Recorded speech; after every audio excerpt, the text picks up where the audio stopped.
dropping out from school. Guess it wasn't so cool. My father's diagnosis of insanity. The year was 1945. World War II had just ended. My father, Arthur Rosenblum, had just graduated high school. He hated school and would have done anything to avoid going to college as his parents had planned for him. The only way out, it appeared, was to join the military.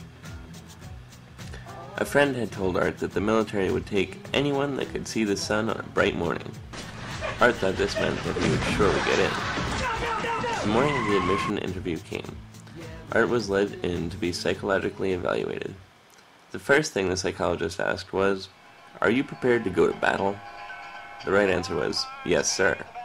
My father, however, was always honest to a fault. "No, sir, I'm a pacifist, but I think I could work in the Signal Corps as a radio engineer."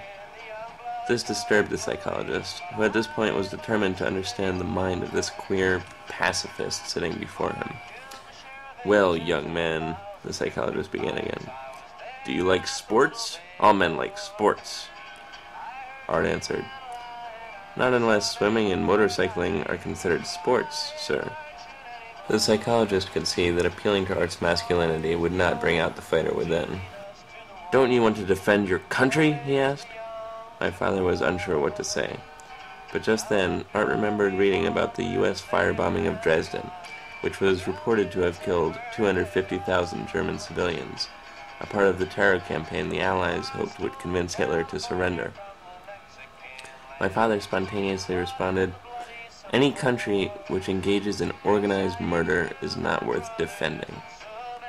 Enraged and now red in the face, the psychologist said, "What would you do if a German soldier entered your house and was going to kill your mom and you had a gun?" Again, unsure of his response, Art recalled Hans, a German refugee that his Jewish parents sheltered in their home during the war. Hans had become like a brother. Art imagined that this German soldier could be his best friend if he could only get to know him. Now Art imagined himself on the front line in battle, with his CO commanding him to shoot the enemy. Finally, he responded to the army psychologist, "I would just as soon shoot you as any German." The psychologist stamped Art's form 4F, mentally unfit for military service.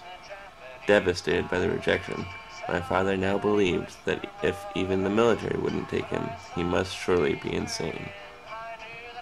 The epilogue to this story is that Art paved his own path.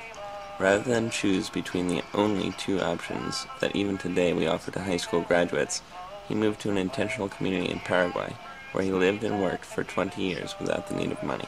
Call it peace or call it treason, call it love.